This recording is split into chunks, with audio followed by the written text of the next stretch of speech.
speak a little bit more on what has happened. Let people know North Fraser, specifically in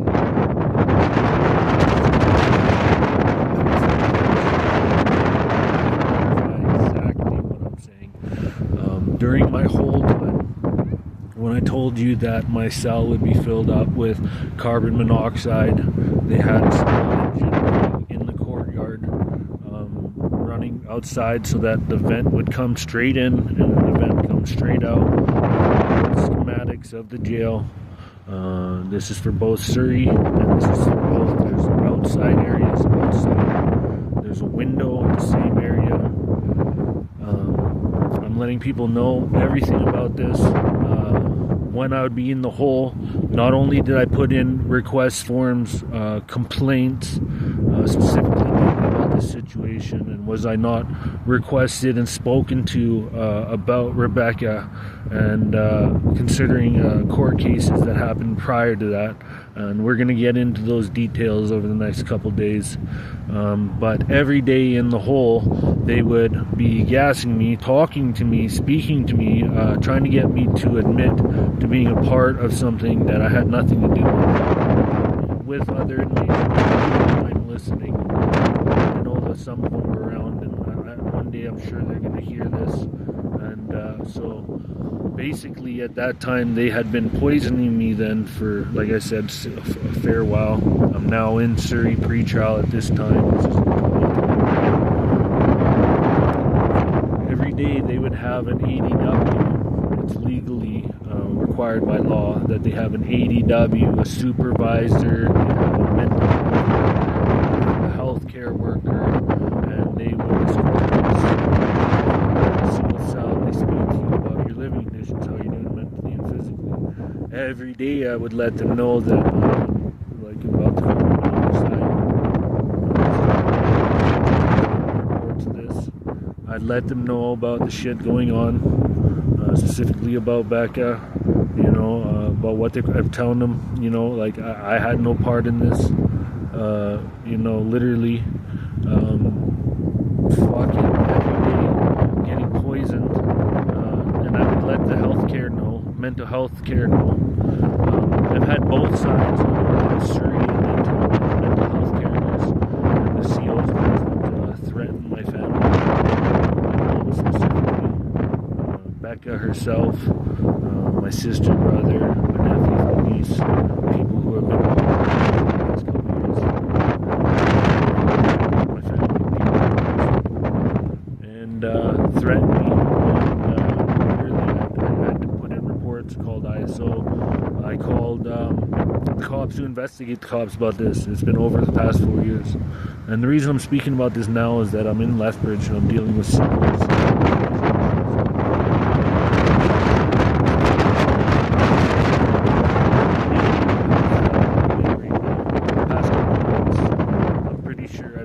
Under investigation. I believe that either Lethbridge or BC.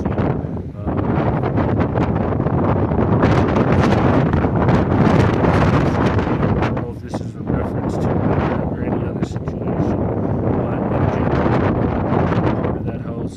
I know at this point that I'm talking about carbon monoxide in the room to the point where I don't feel comfortable there. I've had issues with the landlord, Barry, and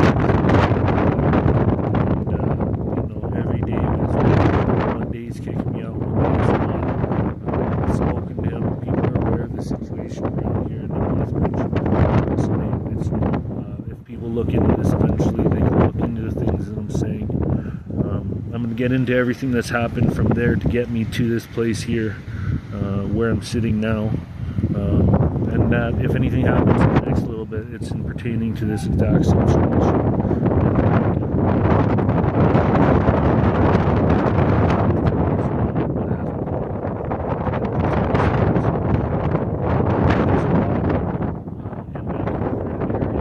And here in Lethbridge area that know about them. If they're okay with it or not, they know that I'm poisoned. They know about my situation. They know things about me that medication, and I have a concentrated effort. I am pretty familiar. If I have a stroke, heart attack, or anything, it's probably because of the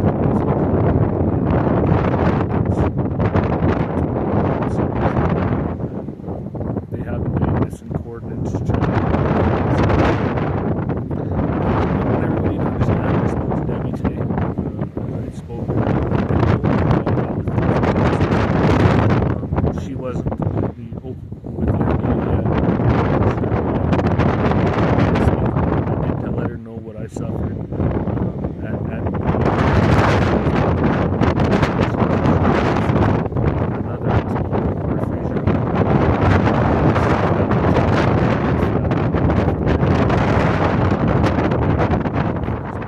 She said that she was trying to sue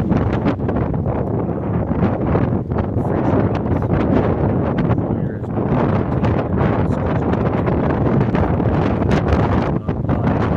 releases in the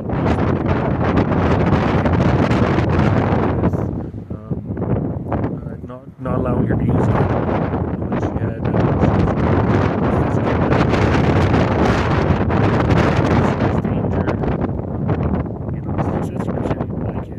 about that before.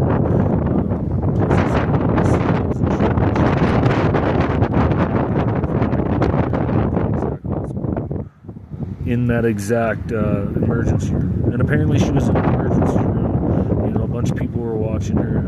You know, so that day she went missing, somebody had to have seen her and seen her and noticed her, watched her leave. The hospital let her and kicked her out. So I think that has a lot to do. I don't know why they would do that to me or Rebecca. Maybe they think we're addicts. Maybe we think we're just people that don't deserve proper health and care. But I think it's a lot more. And I want to bring people into the reality of what's actually going on to see just the concentrated effort to hurt me, my family back in. This is a real life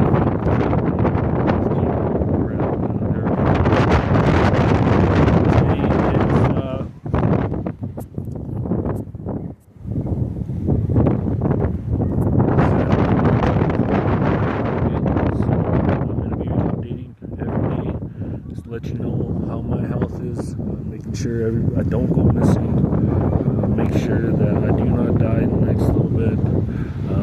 I'm going to be releasing more and more information about the things that are going on in my life. I'm going to be having to move tomorrow, so I might be under shittier situations at the moment. I don't have a place to go. He's been threatening to kick me out every 24 hours. He asked me to move last month. It's all pertaining to this situation. And literally just what happens a couple of days after I start talking about this situation. It's literally about a week and a half ago. And then all of a sudden now we're in this situation. And I'm going to be talking about that as we go.